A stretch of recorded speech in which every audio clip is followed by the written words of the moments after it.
Alright guys, welcome back for another episode of the Young Black Suburban.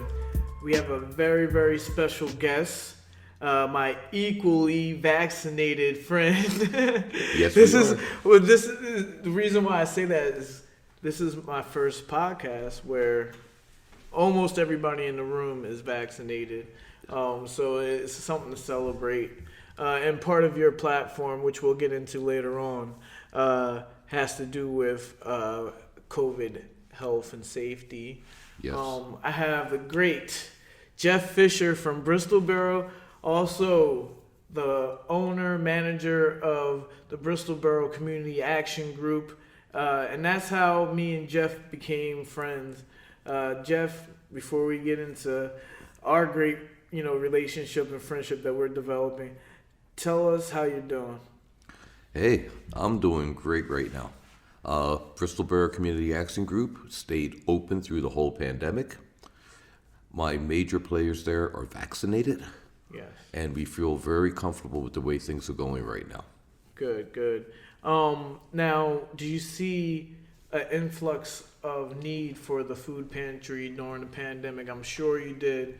How did you handle that? We're going to get right into the meat and potatoes because we're almost out of it. But we don't want people to forget how hard it was for businesses that stayed open and businesses that were closed, and especially food pantry. Well, it was a hard road to go, but many people stepped up.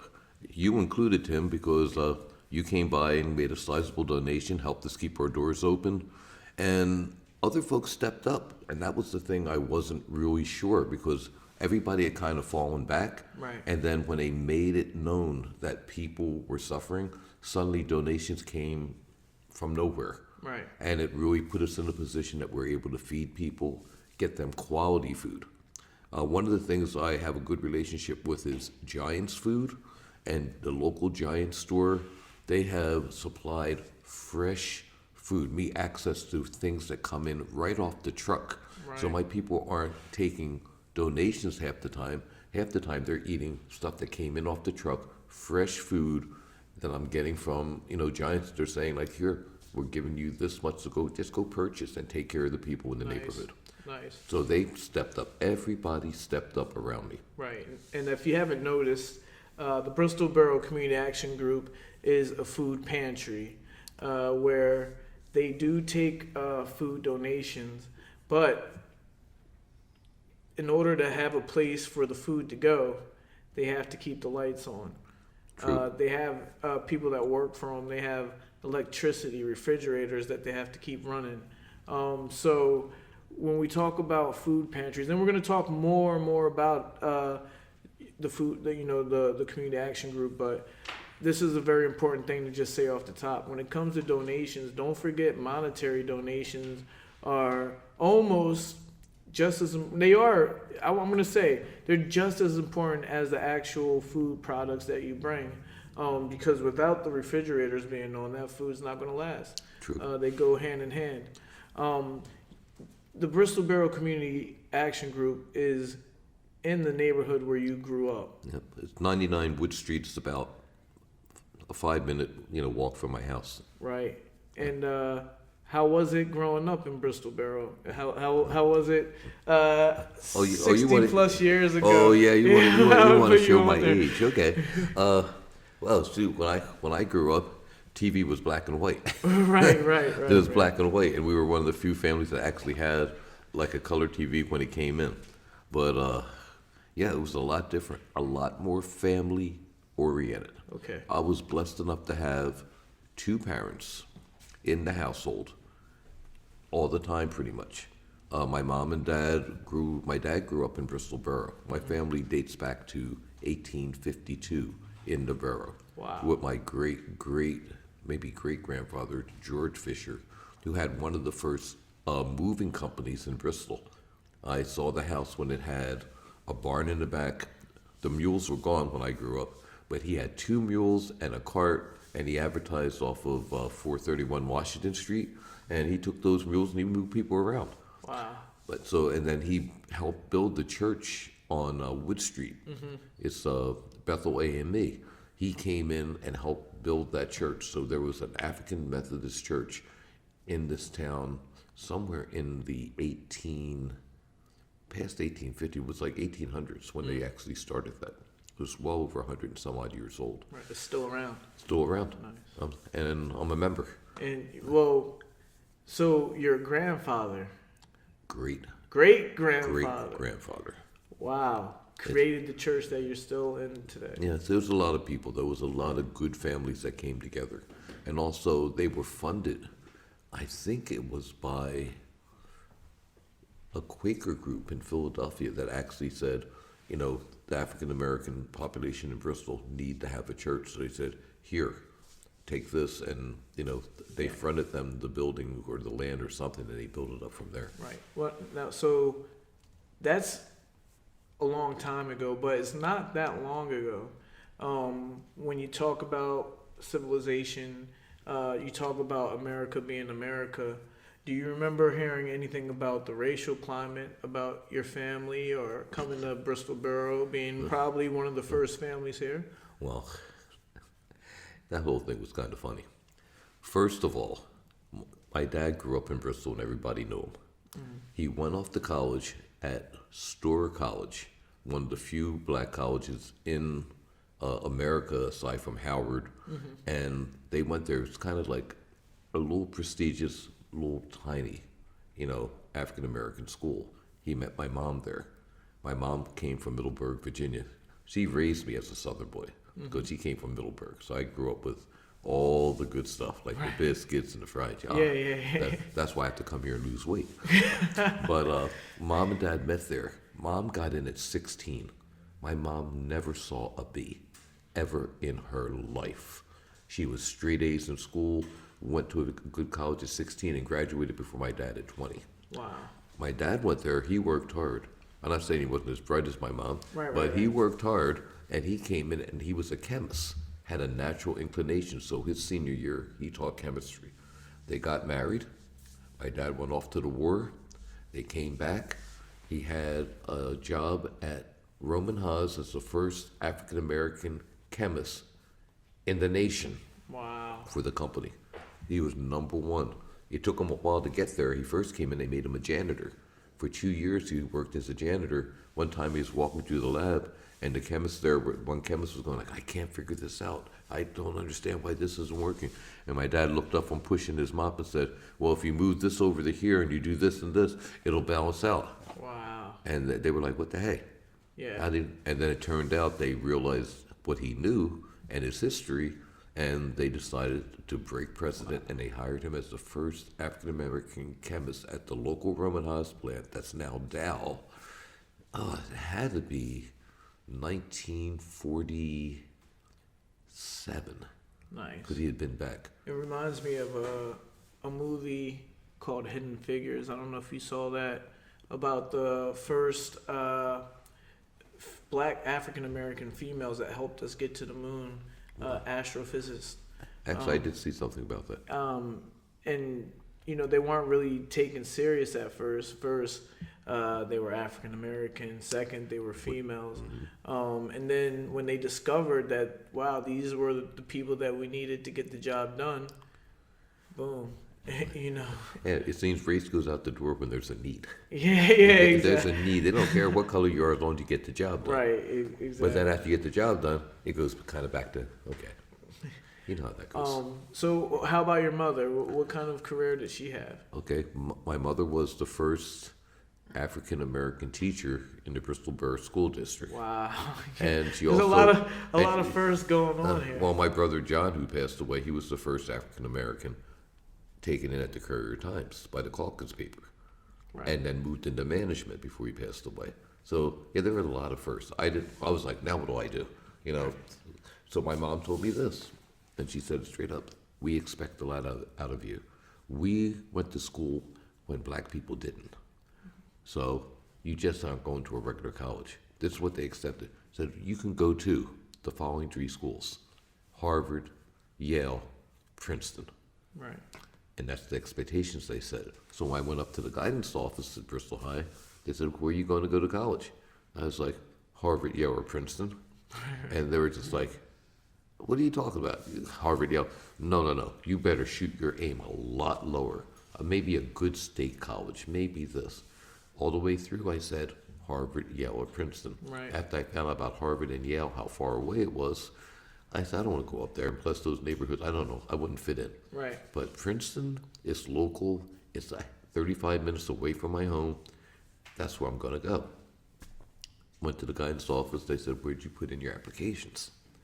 I said, well, I put it into Princeton. And they looked at me funny. And they said, well, what's your backup school?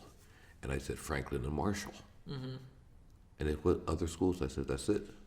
Applications are like almost $100 a pop. Right. And, I'm from even though they worked hard, we're middle class family. Right. And I got financial aid to go to college.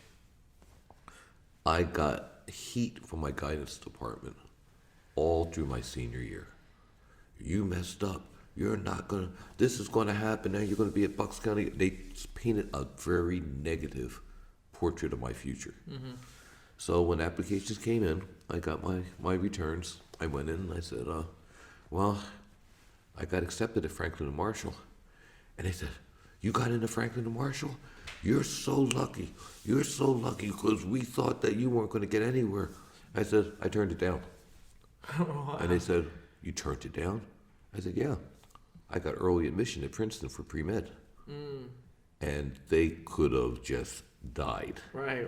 Just died. Right. Even when I went up in 1973, and they announced Princeton University scholarship, everybody was cheering for their last kid. Yeah. When they said Jeff Fisher, Princeton University, hey. Wow. There wasn't a sound in the house. Yeah. But a good friend of my family, Pauline Davis, she was the school board president. She walked up, took the diploma out of the hands of the gentleman that was handing him out, and she said something like, no one here has the right to give this guy his diploma but me.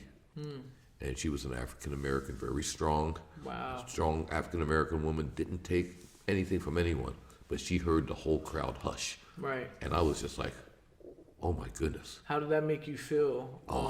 I felt so wonderful because then... I mean, about the crowd's reaction. I know where I live. Right. Because that's similar to, like, athletes like a Jackie Robinson had to endure the crowd and first black... They didn't boo. They didn't do anything. They just didn't do anything. I think they might have been just stunned. Right. And then when she handed me my diploma, then everybody cheered and went nuts. Right. But I think it was like, my kid didn't get it. Right. In that moment, and then they caught themselves and everybody. So you said that you knew where you were living, where you're from. I remember watching a documentary about Levittown, which is outside of Bristol Borough, about the first African American family that moved to Levittown. Oh, my dad turned that down, by the way. Yeah. That's another story. That was going to be you? No, that was going to be my dad. My dad had accepted it. Okay. And my mother's had just had my brother. He was like a couple of years old. And she was like, my dad was Harrison Fisher. My mom was Doris Fisher. She said, Harrison, if you go up there, they're going to be burning crosses and shooting bullets. You have a son and a wife. That's a job for people that don't have a son and a wife, someone that just wants to be bold and be up there ducking bullets as a young guy. That if you accept this, that's fine. I know you're committed to the NAACP. You want to do this, but John and I are going to be down in Middlebury, right. hearing about you on the news because I'm not going. At which point, my dad declined, and he bought the house on Linden Street in Bristol. Even with that, there was a petition that went through the neighborhood saying, this, guy, they had other names. They then were, it's trying to move into our neighborhood and change our way of life, and everybody was signing the petitions.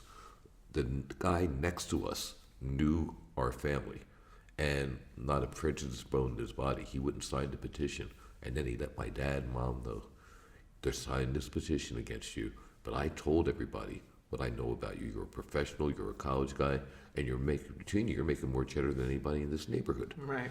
And it went on for a while. And then once they realized how my dad set up the play set in the backyard, top of the line toys, all this stuff, and they tied the fence off. They put up a real nice fence and they locked the gate. Now suddenly people were wanting to put their kids over the fence Right, and right. play with Johnny. John was the most popular kid in the neighborhood then. Okay. My mom and dad were not too receptive the first year, and after a while, they all got to know each other. Right. Again, I think the biggest problem we have in race relations is people fail to communicate. They make quick judgments off the color of your skin. You're this or Yeah. that. And black people do the same Yeah, with white exactly. people. Do the same thing. I've done it in my adult life, you know. And then just like other people come and they have these epiphanies. I'm like, man, I can't believe I thought that way about this person. You know, they're not that way. Now, you went to Princeton, but did you go to Bristol High? Yeah. Do you remember how it was being in high school with Bristol, Pennsbury, Neshaminy? Was there tension in high school? I didn't really. The only tension we had were at football games because we were in a band. Right, And they right. always would attack the band. And I remember many times, Sun Valley, there was Marsville, where it broke out into full-fledged battle. And I had to save my horn, get my horn in, and a lot of guys took their mouthpiece off, and they were ready to rumble. But our band Right. director, Mr. Bachman, he never let us get to that point. He would say, again, we had a band director that taught us family values for those kids that didn't have a dad. He became a second dad. I had a dad, and he still became my second father because he watched everything I did. When I went off track, he'd tell me, you have too much of a temper. You need not to let these people get under your skin. Walk away from the trouble that comes your way. Right. And if you can't talk to them, don't talk to them. Try to just get out of it. Right. And good guidance, because I was real quick to break off something in somebody in a minute. I was real quick to get that way. Right, right, And right. he was like, no. He said, I'm that way too. And here's like an older Caucasian man saying, I'm just like you. Right. My temper goes like this. And I see that. Because one time I quit the band, and he came up and told me. He said, I'm sorry I snapped on you, and I'm sorry that you snapped on me, and it became so public, because you're my best guy. So why don't we just forgive each other and come back to band? And I did. And that was it from there on in. Well, we're gonna have to talk about that in a little bit. But you gotta, you went to Princeton for med. I didn't make it. One thing I found about high school in general, if you come without a good science background, and at that point in the 70s, science programs weren't as strong as they could be. Plus, my dad was a chemist. I could not balance an equation. If it jumped out and said I'm balanced, I'd say I'd mess it up. Right. So when I went to Princeton, the first thing they did with pre-med is chemistry. Now, this guy actually got fired after my first year because I walked in, he put 8 boards, blackboards full of equation. And when he got to the 8th board, he said, if you don't understand what I just did, you have no reason to be sitting in this class because you will not pass. He ended up failing 70% of his class and lost his job because he was just too over the top. Right. Right. But I worked 12 to 14 hours a day on just chemistry. Still got an F. Ugh. But then I started taking more psychology courses. Did better, but then it got to a point like I still wasn't the guy that wanted to be a doctor. So I left. It was supposed to be for 6 months because I had a lot of death in town. At that point, many of my friends were ODing in 1975, lost a lot of friends. And I wanted to be back home to see if I could stop it from happening. And I was just so confused, I dropped out for 6 months. 6 months became 4 years. Wow. I did a lot of things. I worked at Roman Haas. I exterminated at Holmesburg Prison. And when I was 21, I went in there and I did the ward that had all the killers. Okay. So I met killers that had buried grandmothers in cement and did all this crazy stuff. And I had to go in with her. I had to deal with guys like Big Bubba who said, do my cell. And I said, I can't do your cell. All the roaches are coming from down the basement. What did I tell you? And then I had to take my little squirty gun and say, it's mixed 1-to-1 just for guys like you. If I shoot this in your eyes, you're blind. You better back off of me, brother. And they'd back off. They respected me because I had my mirror glasses on. They couldn't see the fear in my eyes. I was scared to death. Went downstairs, killed the roaches. They loved me to death. And every time I came, they sent me down to the cafeteria. Like, hey, they said a nice sandwich out for you, roast beef, and they gave me good food. Oh, yeah. But my 5th week there, the alarm went off. And see, at Holmesburg at that point, the first thing that they tell you when you go in, the warden and all the guards with him had been buried there in 1971 or something. So between the two walls, they were buried there. And I walked in, they said, you do know you walk in, you sign your life away, and if there's a riot, you're done, because we're not going to negotiate for you.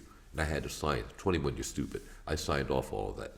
So after the second wall, you walk into the prison. There's like a hubcap, like a hub. That's where you have to walk to.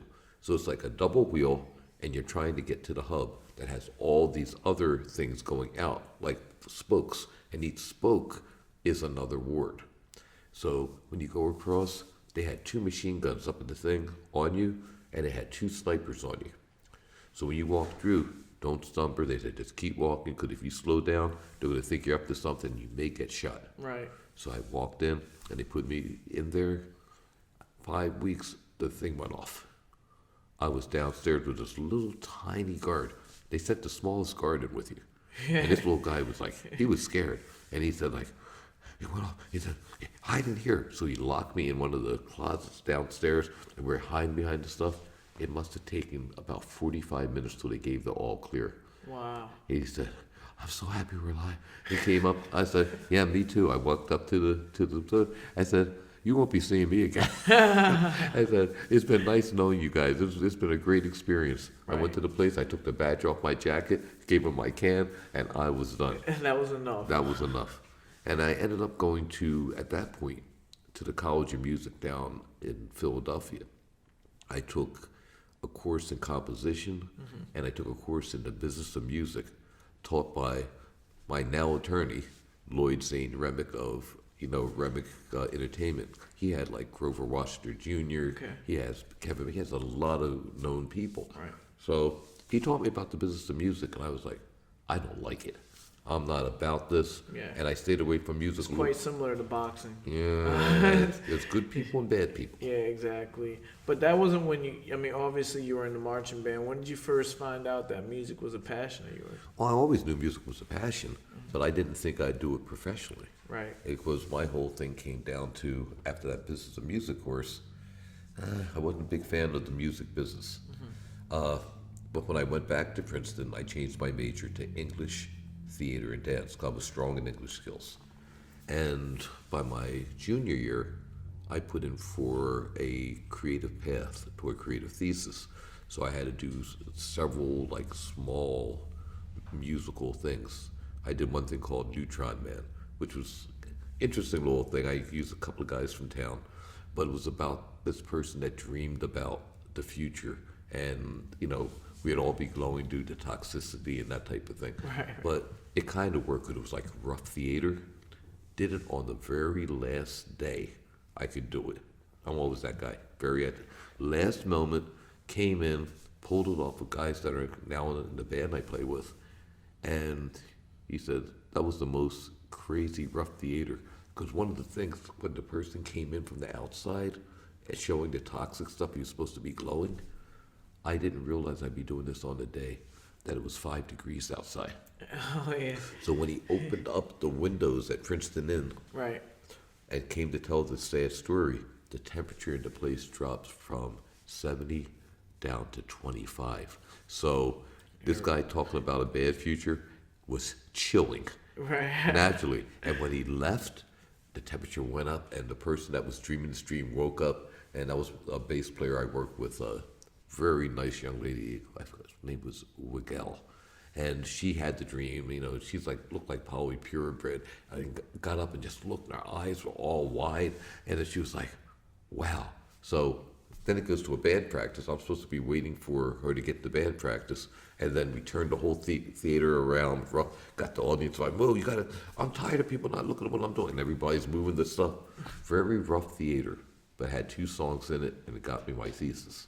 The next year I took theater under Jean-Claude Zonatali, who's still active now at like 85. You'll be surprised. He said, "You need to get on it, man, because you can write." And I said, I never was a big rush. He said, "You're one of those guys. You'll finally do it, but you might be old as I am." Actually, when I started, I was a lot older. And I had Alan Mogler, and I ended up writing Jason Chance, the musical. Right. That was my thesis. It, again, was late, but got me through school. But the character I created, I never performed until now. Right. So I waited 40 years to play this guy. Right. And now I'm very happy to say, "Oh, back up, you're way too close to Jason." These crazy kids, they never listen.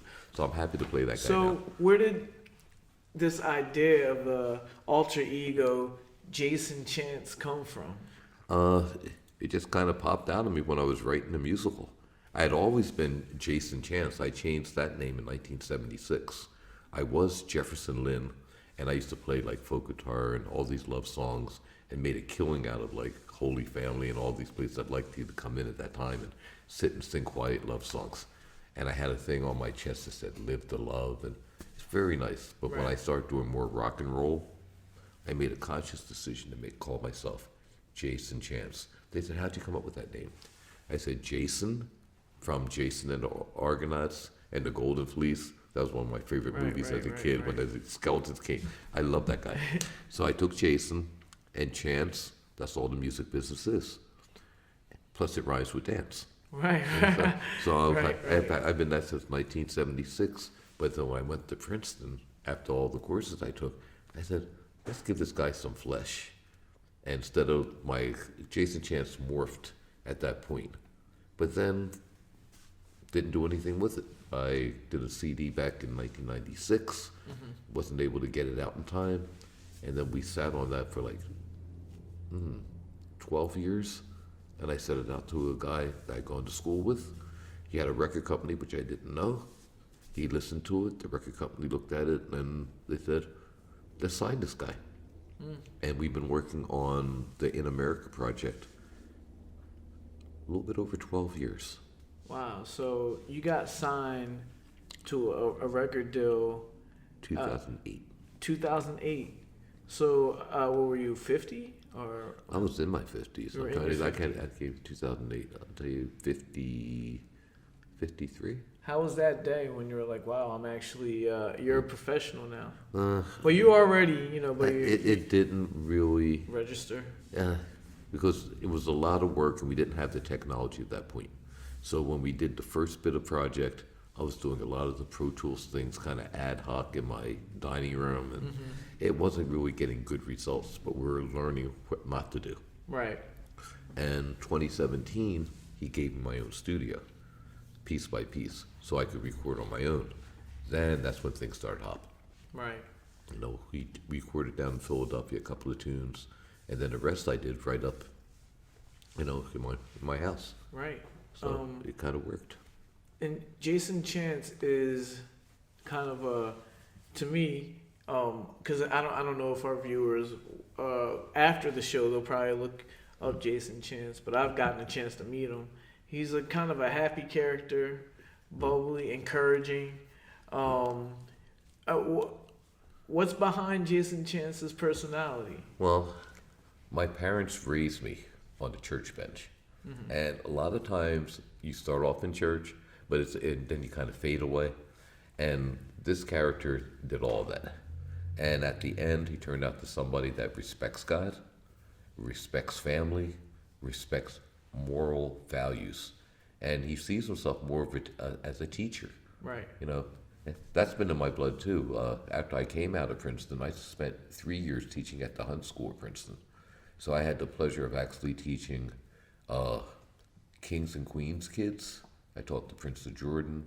I taught, here's one for you, Joshua and Como, the one that changed Rhodesia to Zimbabwe. That's history, but if you look at it, Zimbabwe became Zimbabwe through Dr. Joshua and Como. Okay. And he ended up getting taken over by this guy, Robert Magumby, because I've heard of Magumby. Robert Magumby had 80% of the tribe, and Como only had 20% of the tribe. So after he did all the hard work and made it Zimbabwe, Robert said, now that's mine. and they put him under house arrest, and he had to flee. At that point, no one knew, but he went to London. I can say that now because he's long gone. Yeah. But his daughter, I taught during that whole period of time, and I had to ask her one day. I said, Wheezy, because they called her Louise instead of Shambale. Shambale was her name. He said, I said, well, you're a 190, 95 student. How come you have a 76? And she's like, Mr. Fisher, you don't read Time magazine? Look. And she put it on my desk. That's my nanny. She raised me. And that's my butler, and that's my chauffeur. With their brains blown out in my driveway. And you expect me to get high grades? Yeah. At which point I had to pay more attention to what was going on around me because I was in the middle of the world. And I didn't realize how many people were being influenced by things in their country. They had a lot of foreign students. But I retested her. I paid attention. And I actually, well, I can say this now, I acted as her bodyguard when she wanted to go up to New York City. And, her dad was like, ask Mr. Fisher, because he'll look like a teacher, not like a bodyguard. Right. But I know he can handle himself. So I got a personal invitation to take Nkomo's daughter to New York. That was one of my things that I think about. I go, he trusted me enough, and he was in hiding. Right. So I ended up getting a lot of world experience. Right. I also taught Paul Newman's daughter there. And I got to meet Paul and Joan Woodward up at their house. I got to taste his salad dressing, first person outside of his family. And he told me a few things. He said, treat everybody alike. That's what I do. You only need so much money. And the rest you go to charity because people are hoarding up too much for the future. They don't know what their future is going to bring. Reminded me of the guy in the Bible who had a good crop and he was building bigger barns. And God say, you fool, your soul will be demanded of you this evening. So instead of giving to the poor and taking care of people, you're storing up for yourself. Yeah. So I learned a lot from people that actually have made it, what your focus should be. Right. It should be on your community. It should be bringing people up with you and not just say, look what I did. Right. It should be like, look what I can do to help people. And I know your focus is the same way. Yeah. For me, it's just naturally inside of me, and selfishly, it makes me feel good to help other people. Oh, it's not selfish. That's what you're supposed to feel. Yeah, exactly. But also, just being a part of the community, I meet other people that are a part of the community. You came here as Jason Chance. We did a nice little promo video for you. That's so cool. But it's like this. You're telling the story about Bristol Borough, but you're coming to my gym. The maintenance man said, "Hey, Jeff." Play ball with him. Yeah, I used to play basketball with him, or I'll tell somebody, Jeff Fisher is going to be on the podcast. Oh, I know Jeff. This really is your town. Well, it's the bottom line comes down to this: if you don't leave town and you don't get caught up with who you are, like a lot of my friends at school, even the second time around, they were embarrassed. The first time around, one guy, my roommate, he was embarrassed by his mom, who had cleaned toilets as a maid in New York to send him there, showed up one day in her maid uniform. And I could see the look on his face like, I am so embarrassed. He's like, Mom, what are you doing here? Yeah. And I was like, never be that guy. Yeah. I welcomed my parents up every time I saw them. They supported me even in my return after I messed up the first time. They were up every other weekend, just to see how I was doing, Right. take me out to dinner, to see how they're doing, and encouraging me, you're close to the finish line. Right. In just a moment, you will be graduating from this place, and you don't even realize what that's going to mean until you do it. Because for them, they said, you don't understand. It's really kind of hard to do this, and you're like kind of la-di-dying your way through. Right. He said, but focus in. One thing that helped me when I went back that first semester, 1979, when I returned, they redid Roots on TV. And I was there working my way through, and I'm watching Roots, and I'm studying, I'm looking at Roots, and it all came together for me. I'm fulfilling my family's destiny. This is why they wanted me to do this, because for them, one step up for every family member. Right. One step, you pull the future and push them ahead of you. Right. And that's what my parents did. Right. And I said, now I get it. Then I was like, focused. Yeah, and it sounds like a lot of people did for you what you're doing for other people. You listened to the people that came before you. I have an issue with certain people. I'm not saying anybody specifically in general, but kids my age, Yeah. who won't listen to certain people. They think that they know it all. They think that they're already up there when they're not really on that level yet. How do you get through to certain people and tell them, like, look, you got to be humble and you have to listen so you can get to where other people are? The only way you can get someone to listen to you, really, is to do it yourself. you got to shine by example. Right. If I say, hey, you should be helping people, they look at me and they say, well, you're on the front lines of the food bank and you're still moving trash cans Right. and picking up crap, and you're doing all the nasty work. How come? You're a Princeton grad. Because you need to serve your neighbors. Service was instilled on me. My dad served numerous things. He he coached football. He coached basketball. His Harvard team remained undefeated. He had championship after championship.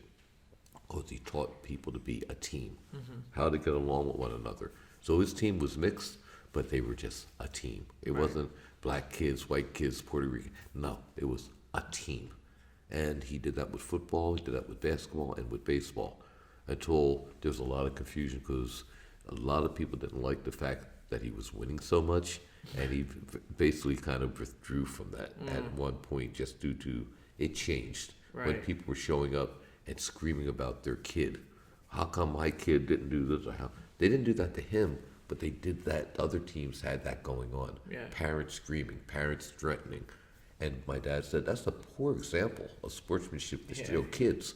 And he kind of withdrew from the whole. Now, other coaches have stepped up and they try to teach kids those values. It's a lot harder today when kids are coming from like broken families. Oh, yeah. And they don't have two parents in the household, no fault of their own. A lot of times, it's the values that we have in our country right now. Right. Yeah, I deal with that a lot with the kids that I teach in here. And it just goes way deeper than we have time to talk So I bet about. you find yourself being a surrogate father. Oh yeah, there's a lot of babysitting that goes on, a lot of taking kids, and I like it. We do public cleanups. A lot of kids come with us. Oh, that's wonderful. Now I'm blessed enough to have a lake house, which I wish we could have done the podcast from there today, but I didn't want to on the whim. I want to make sure that lighting is okay and all that. But I got a kid here who I'm going to be bringing to my lake house every so often, and he's a kid who he needs some kind of guidance. I'm not sure what's going on at home, and I don't ask, but I just know that this place is where he needs to be. And you're a mentor. And He I'm a looks mentor. at you as a guy But that's giving back. I wouldn't have been the person that I am if I didn't hang out with 60-year-old guys. And reality, they're the people that helped me get to where I'm at right now. It wasn't someone that was 30 or even 40 or 50. I had to listen to my elders who had businesses that are retired, who been through relationships and married for a lot of years or divorced, but I have a lot of peers that have the blinders on, and that's just where they're going. A lot of times it's their survival, though. They don't want to see left or right because they realize where they're falling short. You just like, let me just get through this. Let me just keep going. And the kids go to the sidelines a lot of times because they're focused on their own survival. Yeah. One of the problems I find, too many people look at their survival and stop looking at their kids and their neighbors and everything around them. We have too much me, me, me. I don't mean like me, me, me, me. We have too much me, me, me in this nation. Right. And it should be us, us, us. I believe so too. Now, this conversation is perfect to segue because we talked about the food pantry, but we didn't talk about how it came to be, How did you become the head of Bristol Borough Community Action Group? Well, Was it even a thing before you? Oh yeah, oh yeah. It was founded back in 1971 by my great aunt, LMA Ringgold. I remember her because she had a sewing shop up on Buckley Street. But she would sew, but she was like a community kind of like activist on Buckley Street. She'd pull people in and say, "Oh, Johnny, you shouldn't be doing that. Get away from those boys." She was like the street mother. Right. She founded it with my dad back in 1971 as Bristol Borough Community Action Group. Supposed to be a group to help people just coordinate their lives in a way. The education, mentoring, bringing people in. You know, food wasn't a big deal then. It was more like teaching people how to read and write and educate and get to the next stage. Right. 1976, they were 5 years in. That was when I had dropped out of Princeton. One of my jobs was actually running Bristol Borough Community Action Group during the summer up on Buckley Street where it was located. And my job was to teach 3 young minority folk. I think I had 2 Hispanic and 1 black young lady. And it was to get them to the next stage. And she said, "Jeff, I need you to teach them how to talk on the phone, not chew chewing gum, and how to behave like proper young ladies in an office setting." So I worked with them. All 3 of them turned out to get like professional jobs. And one, I'm not going to mention her name because you know what I'm talking about, became a supervisor with PennDOT. And when I took my granddaughter up there to get her license, I see her standing behind the desk. I said, "Oh, I taught her." I remember because she was the one. And I looked, I was telling my granddaughter the whole story about getting her not to chew gum. Right. And she's like, "Hey, yeah, it looks like you did a nice job." I look up, and she's chewing a wad of gum as a supervisor. So I look up, and our eyes meet, and she reached up to her mouth, and she eased the gum out of her mouth, and I saw it slide down, and then she dropped it in the can. And then she looked up to see if I was looking. I looked at my granddaughter, so she wouldn't think I was looking. So when we get up there, she said, "Oh, Mr. Fisher, is this?" "Yes, my granddaughter." She said, "Oh, so wonderful." I said, "Hey, by the way." She said, "What?" I said, "I saw you." You called her. I saw you. And she looked at me and she said, "I just stopped smoking. I knew you saw me. I saw you." I tried to get it out of my mouth because the one thing I thought was professionals don't chew wads of gum. And here I am getting over cigarettes, and here I am, and you caught me. Right. But right, it was so right. funny because it showed me it stuck from 1976 to 2015. Wow. That was a lot of years that Yeah. lessons can stick if you're very insistent about the truth. Right. Don't tell them stuff that you're not doing yourself. Exactly. Show them, tell them, and be consistent. It's Right. consistency in behavior that's the biggest thing. Right. What year did you take over the pantry? Well, my mom ran it with Reverend Ross in the 90s. Then my mom took over, and she was doing it, the paperwork pretty much up to 2006, where she had like a mini heart did something. She went out of rhythm. She almost died, but she survived it because she was like gone without oxygen for like 45 minutes. And they said it was a miracle that she got through, and they said she was going to be brain damaged. She came back just as sharp as ever. Wow. However, she didn't feel sharp enough that she wanted the pressure of running the food bank. Now, at that point, I had been diagnosed with multiple sclerosis for 5 years. Right. My mother said, "The food bank is closing. Just stand the BBCAG because there's no one to take it over." I said, "I'll take it over." She said, "How can you take it over? You have MS, you have this, you have that." And the worst part is, she said, it's a lot of aggravation for no pay because we're volunteers there. And at this point, I am, trying to get it to the point that I can actually pay my volunteers because during the pandemic, nobody really wants to volunteer when they have no money. Right. But I'm still a volunteer executive director. I've done this since 2006, and I never had a more fulfilling job. Right. My company, I worked for PHH Mortgage during that period of time as a liaison to the president of a big mortgage company. I went from processing loans to being what they call quality control with loans, and any issues that the company had with somebody that was big money, that call would come to me at home, and it would say like, "When was the trust call?" At which point I had to save the $30 million that they're ready to pull out of their account. Did that for a while, and then it got to a point it was just too much. I became a cog in the machine. I was still executive director at the food bank, but I couldn't be on site most of the time. Right. And my wife was sick as well, and it got to a point that I said, you know what? I think this is it.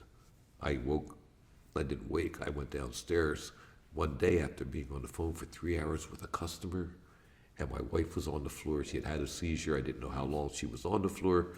My blood pressure shot up to 200 over 100. My family doctor looked at me and said, "You can't do that job anymore, even from home. You're done." So they put me out to pasture 2010. Then I became on-site executive director. Right. Where I got my hands dirty, I put out the trash, Right, and I right. got involved with the people coming in. And it's kind of funny because that all plays into kind of like the story of my life that I'm actually working on, where it actually begins at the food bank, and it shows people that get introduced early that have made decisions, and you can see how their decisions turned out on the back end and the beginning of it. It's going to be a very interesting thing. Right.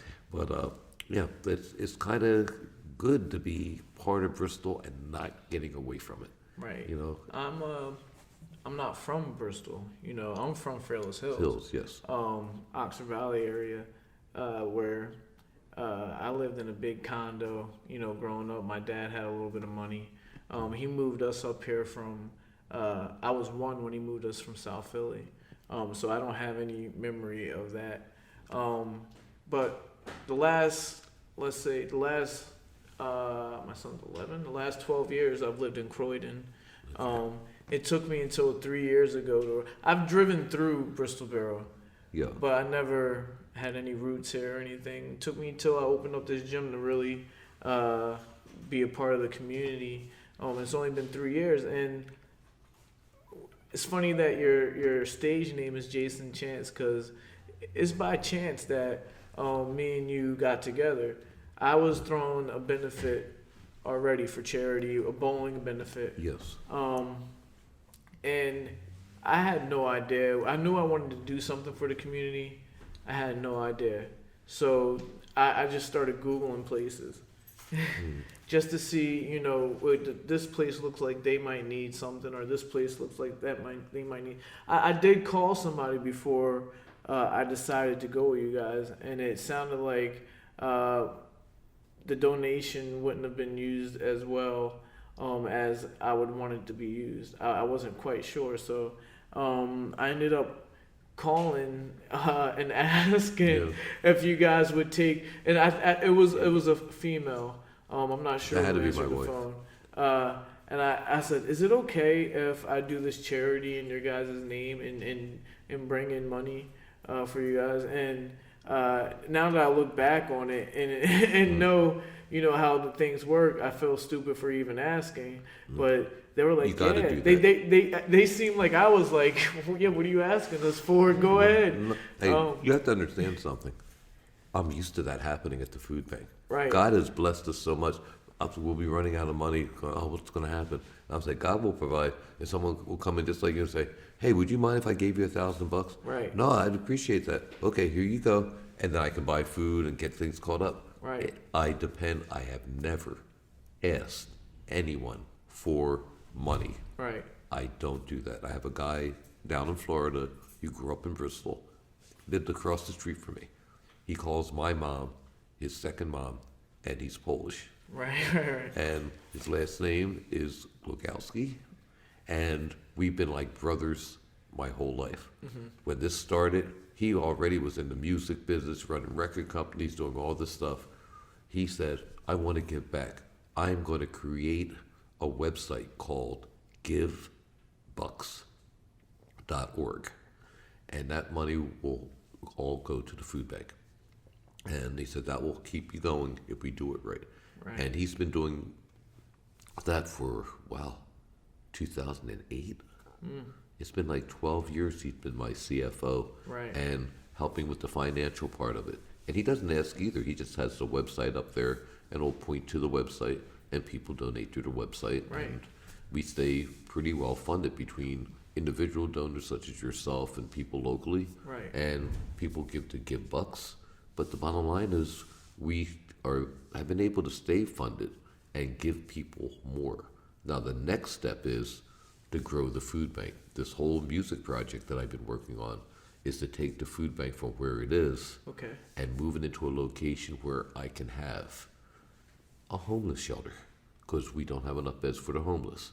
And my dream is to have it set up so that we could take in individual male, individual female, and families and keep them all separate and secure with a whole bunch of beds. Right. I have a dream of having referral centers. So when people come in to get, food, we can do an intake and say, what's going on with you? How come you're here like this? What issues can we help you with? If you have this or that, just be honest, and then we'll hook you up with someone that may deal with alcohol abuse, Right. someone that might deal with Right. drug abuse, someone that will help you get a better education or figure Right. out how to get you somewhere to get your GED. And then work with you with applications, teach you how to do things, Right. teach you how to survive in the world. Sounds like we have the same mindset. I'm having my nonprofit formed right now, Witherspoon Community Initiative. There you go. Where I want to do things like that, but mainly I want to focus on our youth and help them get things like, if you listen to our podcast and with my sister, I'm going to call her my sister now, Kate Fowles, Young Blonde Suburban. One of our goals through the nonprofit is to get underprivileged kids SAT prep, There you go. things that they can't really reach. Other things are like the easy ones, free gym memberships, and get retired athletes as well involved with the kids, things like that. I might be your heir apparent. I ain't going anywhere.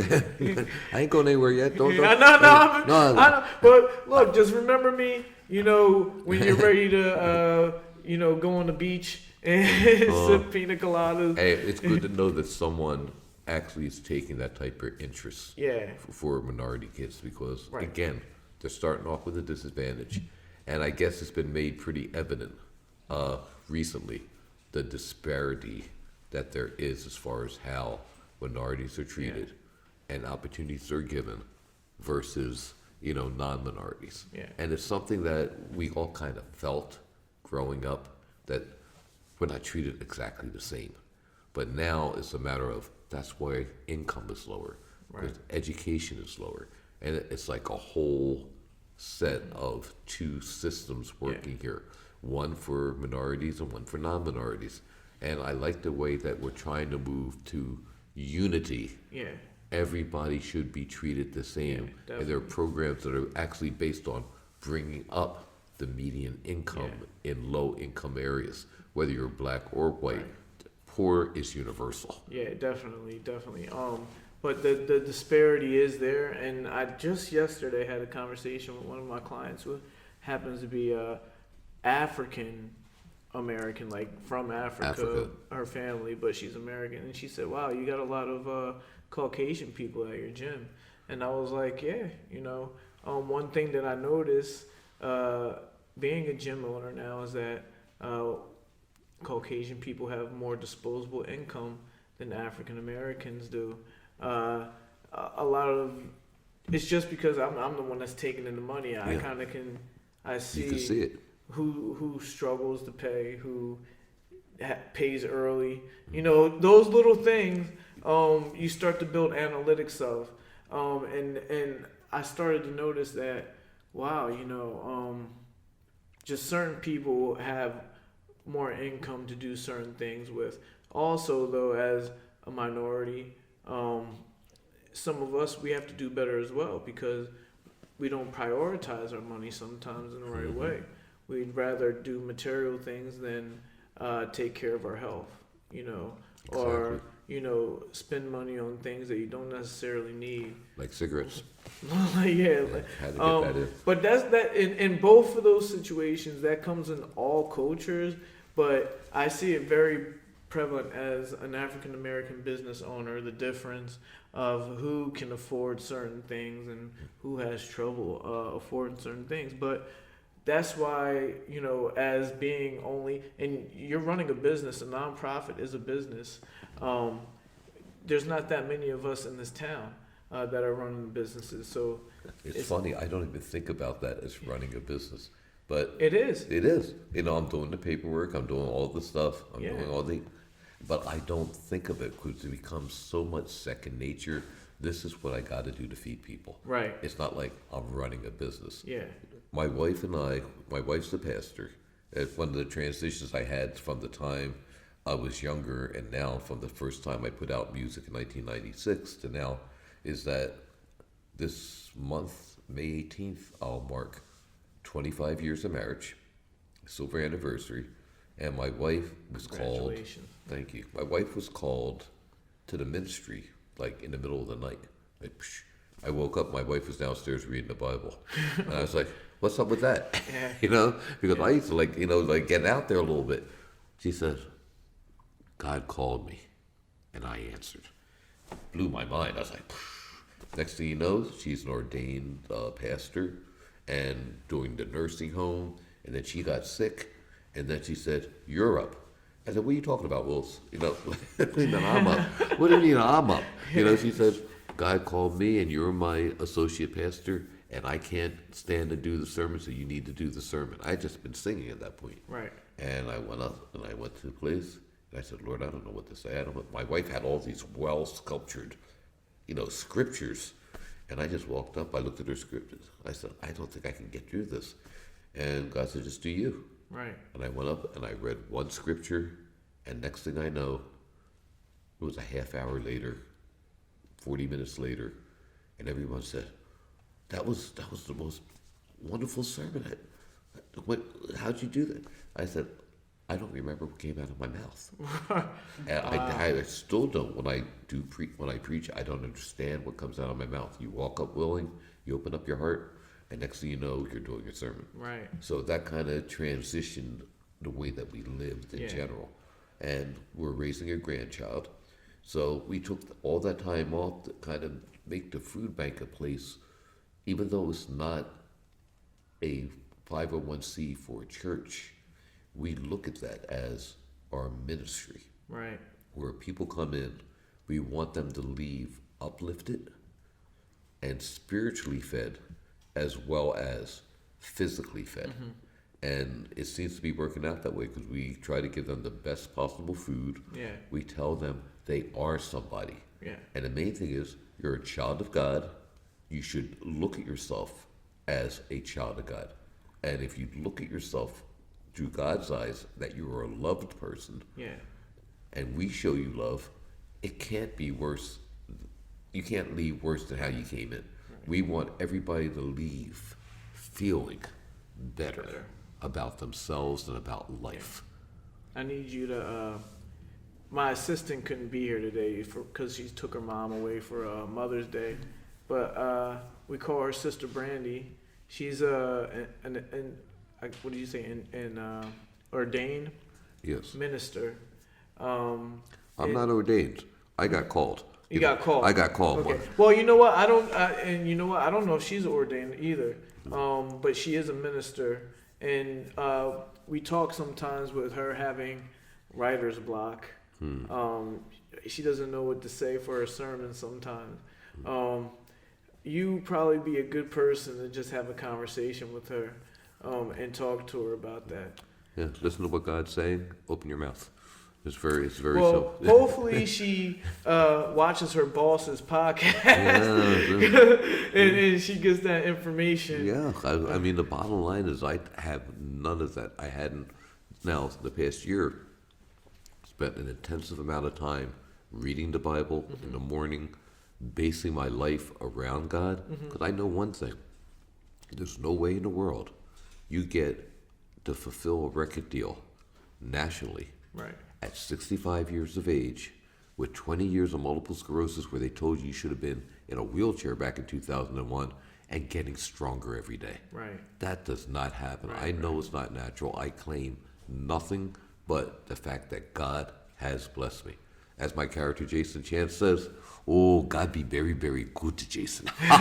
Very good. You know? So I want to get into Jason because we're getting to the closing of our interview. Okay. But you have this campaign that's going on right now that's very important for you. I think it's important for us to talk about.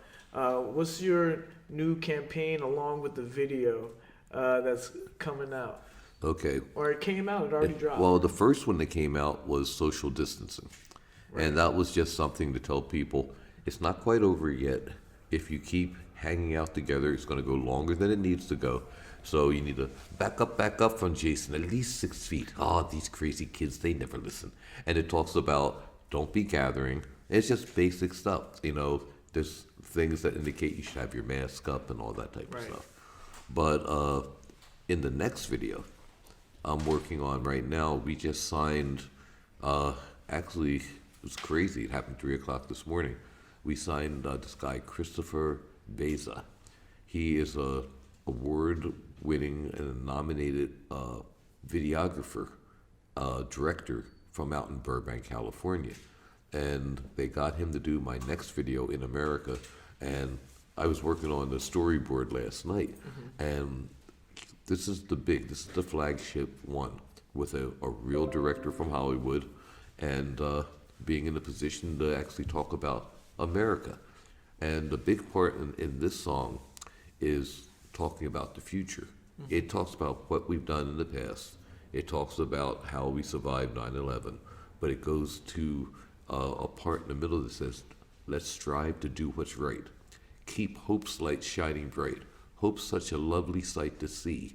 Be kind to those in need. Plant a harvest. Plant the seeds. That's all our nation needs for freedom.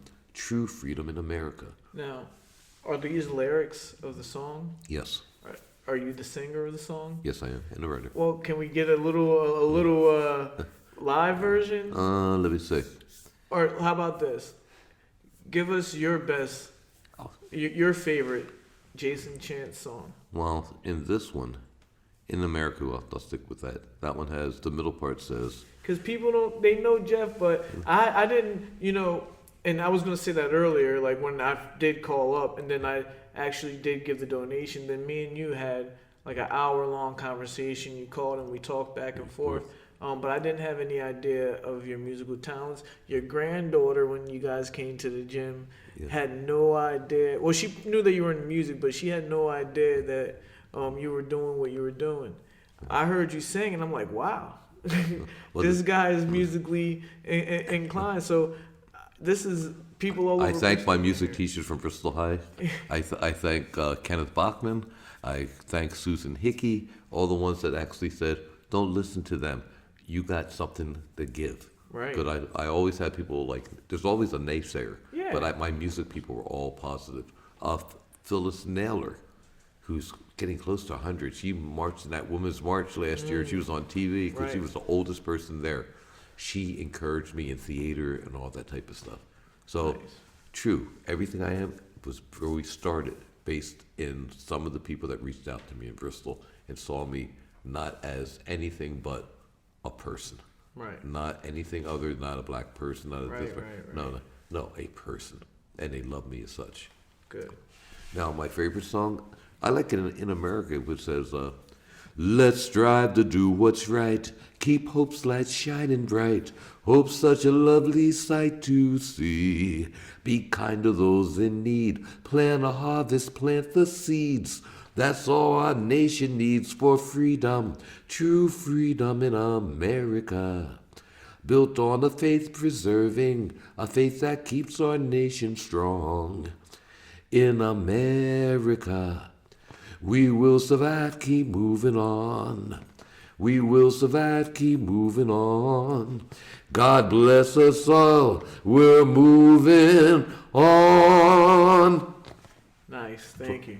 All right. I like that song. I'll tell you one thing. I do it with a little reggae and a little swag to it. But at one point, some country guy going to pick it up and say, it sounded like the blue suede shoes and they lost their dog. But I want it to be an uplifting song. Right, But it's a right. great song, slow too. Right. So I just like the fact that I'm able to do it at this age. God has blessed me. And I hope He's blessed you too. Well, we're blessed, to be alive at all, to wake up. I'm glad to be here with you. I want other Same people here. to be able to get in contact with you, and to be able to, find out where they can hear more Jason Chance, because you have beautiful horns in your music, beautiful musicians playing different instruments, and the whole package is great. Where can they find Jason Chance at? Okay, we've been released. If you go to jasonchance.global, it'll show all the places that my song has been distributed to. If you go on YouTube and put in Jason Chance Songs, Songs, you'll see like a picture of a hooded Jason Chance. You'll see the dreads. And if you touch that, you'll see the recent video, social distancing. But you can buy a copy of that at any of the locations. We're on Spotify, iTunes, YouTube, and all the distribution channels. Right, So- underneath Jason Chance. Jason Chance. Okay, and for me, I love your music and everything like that, but I'm more of a community activist guy. The most important part of this whole thing is how people can get to that food pantry and donate and keep you guys going. Okay. 2 ways. One, you could go to givebucks.org. You'll see a picture of Grundy Tower. It gives our whole history and everything. There, you can make a one-time donation or recurring donations. You can use PayPal or any major credit card. So that part was set up by, Jim Glogowski. You got a lot of us young guys. Yeah. We only know social media handles and how to get to you on Facebook, Instagram. Are you guys on there? Yep. Most of them are under Jason Chance Songs on Twitter. I think it's the same on Facebook. I had some issues with Facebook, so there was another Jason Chance page I had, and somehow they didn't merge correctly. Facebook is very funky that way. Yeah. So I'm working to get that resolved. The other thing is a good old-fashioned check. Don't write out the whole thing because Bristol Borough Community Action Group Incorporated too much. BBCAG. BBCAG is accepted at all the banks. Yeah, the acronym. And if you write a check out to BBCAG, send it to 99 Wood Street, Bristol, PA, 19007. And we most gladly would accept it. We are a 501c3 and, verified Yep. good, nonprofit in good Yeah. standing. And I can vouch for that. Every time I have donated, I've been able to write it off as well. You give receipts, you give a nice little thank you letter, personal. I may be a little bit behind on my thank you letters due to the fact that I just released one and they asked me to release another right behind it. Right. They want In America to be available by the 4th of July. Okay. And they hired this guy, Chris Baza, 3 o'clock in the morning, to be the director. He's the one that came in at the last minute and kind of worked with social distancing because I had a bad experience with the people that filmed. I won't down them. Yeah. But bad experience. They got me behind schedule. They held my video for ransom. And this guy came in, took the pieces, gave me instruction, and made it what it was. Right. But this time he wants to be involved from the beginning to show his chops. Right. And he's going to be doing a meeting with us by Zoom from California this week. We'll lay the parameters down, and then we have to shoot. And I'm going to shoot most of this again, showing Bristol business. I'm going to try to use some Bristol folk in some of the stuff so people will recognize, hey, I'm in Jason Chance's video. And it'll be like, I never thought I'd be in a national video. Right. Of course, you don't get paid. You get $1 to appear, and you have to sign a release because nobody gets paid to be in a video. Right. Nobody does that. You sign a release for that, you get to see yourself. Right. So. Right. Hey, well, it's all exciting stuff. We're probably going to have to come back for a part 2 when all this is done with. I'm really happy that I got my good friend on the show. Same here. We do a lot of good work for the community. This is all it's great. We're all vaccinated. Yeah, and the So, whole thing is giving. I really appreciate you. That's Jeff Fisher of the Bristol Borough Community Action Group. Oh, you don't like AKA Jason? Oh, no. Jason Chance. Oh, Jason, thank you very, very much for being here. Tim, I had such a good time. It's crazy, kid. No mask, but he got vaccinated. It's all good. Thank you.